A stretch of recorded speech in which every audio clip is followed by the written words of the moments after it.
ओम श्री गणेशाय नमः।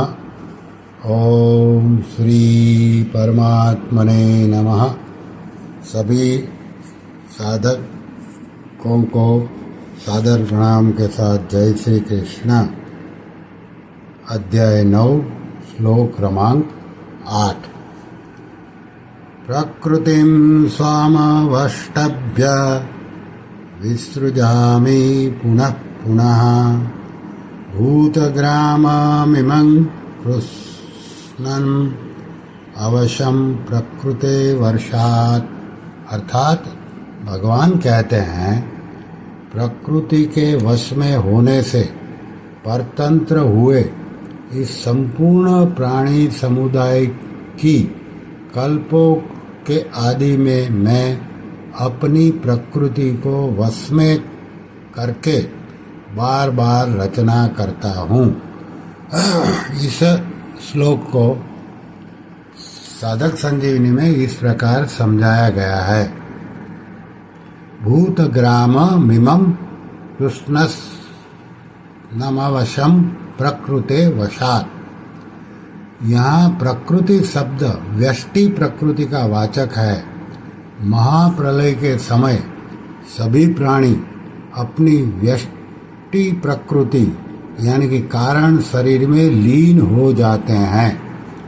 व्यष्टि प्रकृति समष्टि प्रकृति में लीन होती है और समष्टि प्रकृति परमात्मा में लीन हो जाती है। परंतु जब महासर्ग का समय आ जाता है तब जीवों के कर्मफल देने के लिए उन्मुख हो जाते हैं। उस उन्मुखता के कारण भगवान में बहुश्याम प्रजायेय यह संकल्प होता है, जिससे समष्टि प्रकृति में क्षोभ यानी कि हलचल पैदा हो जाता है। जैसे दही को बिलोया जाए तो उसमें मक्खन और छाछ ये दो चीजें पैदा हो जाती है। मक्खन तो ऊपर जाता है और छाछ नीचे रह जाती है। यहाँ मक्खन सात्विक है, छाछ तामस है और बिनोला रूप क्रिया राजस है।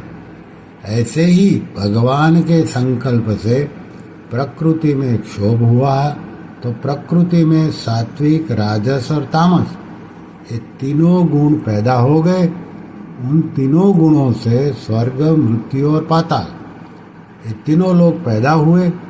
उन तीनों लोकों में भी अपने अपने गुण, कर्म और स्वभाव से सात्विक, राजस और तामस जीव पैदा हुए।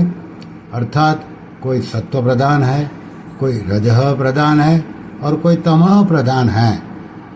इसी महासर्ग का वर्णन 14वें अध्याय के 3-4 श्लोकों में भी किया गया है। वहाँ परमात्मा की प्रकृति को महद ब्रह्म कहा गया है और परमात्मा के अंश जीवों का अपने अपने गुण, कर्म और स्वभाव के अनुसार प्रकृति के साथ विशेष संबंध करा देने को बीज स्थापन करना कहा गया है। ये जीव महाप्रलय के समय प्रकृति में लीन हुए थे, तो तत्वतः प्रकृति का कार्य प्रकृति में लीन हुआ था और परमात्मा का अंश चेतन समुदाय परमात्मा में लीन हुआ था।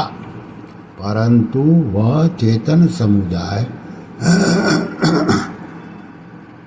अपने गुणों और कर्मों के संस्कारों को साथ लेकर ही परमात्मा में लीन हुआ था। इसलिए परमात्मा में लीन होने पर भी वह मुक्त नहीं हुआ। अगर वह लीन होने से पहले गुणों का त्याग कर देता तो परमात्मा के लीन होने पर सदा के लिए मुक्त हो जाता, जन्म मरण रूप बंधन से छूट जाता। उन गुणों का त्याग न करने से ही उसका महासर्ग के आदि में अलग अलग योनियों के शरीरों के साथ संबंध हो जाता है। अर्थात अलग अलग योनियों में जन्म हो जाता है।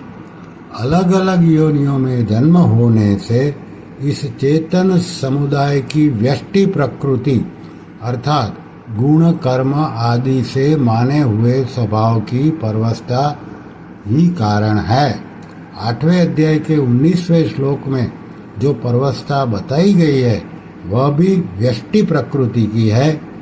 3रे अध्याय के 5वें श्लोक में जो अवस्था बताई गई है वह जन्म होने के बाद की परवस्था है। यह परवस्था तीनों लोकों में है। इसी परवस्था का 14वें अध्याय के 5वें श्लोक में गुणों की परवस्था के रूप में वर्णन हुआ है। फिर है प्रकृतिम स्वामवष्टभ्य। प्रकृति परमात्मा की एक अनिर्वचनीय अलौकिक विलक्षण शक्ति है।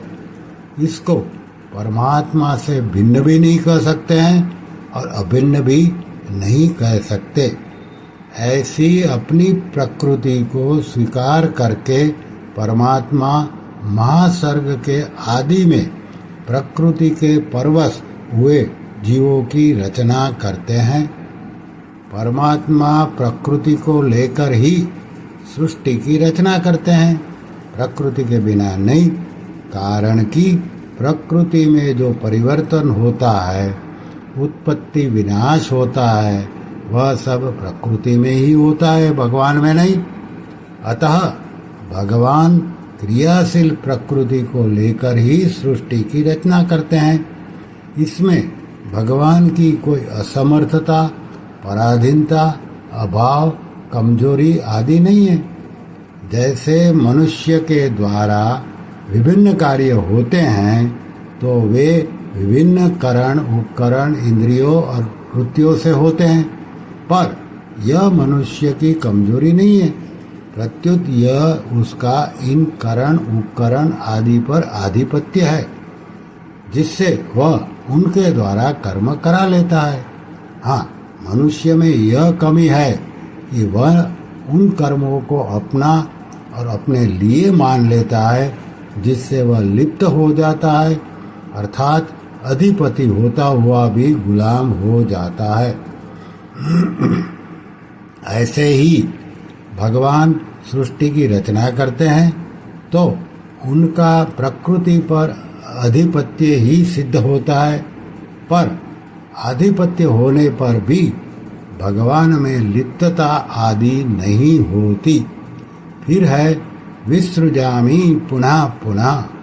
यहाँ वि उपसर्ग पूर्वक सृजामि क्रिया देने का तात्पर्य है कि भगवान जिन जीवों की रचना करते हैं वे विविध यानी कि अनेक प्रकार के कर्मों वाले ही होते हैं।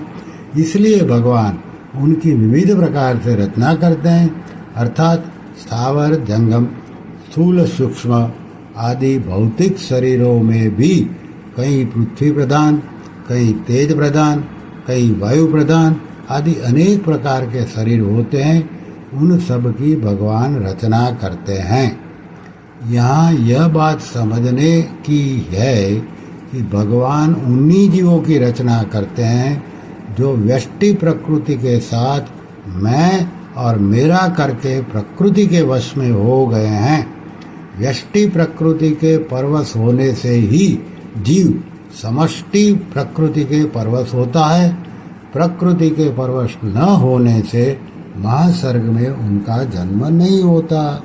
श्री कृष्ण शरणं मम, श्री कृष्ण शरणं मम, श्री कृष्ण शरणं मम।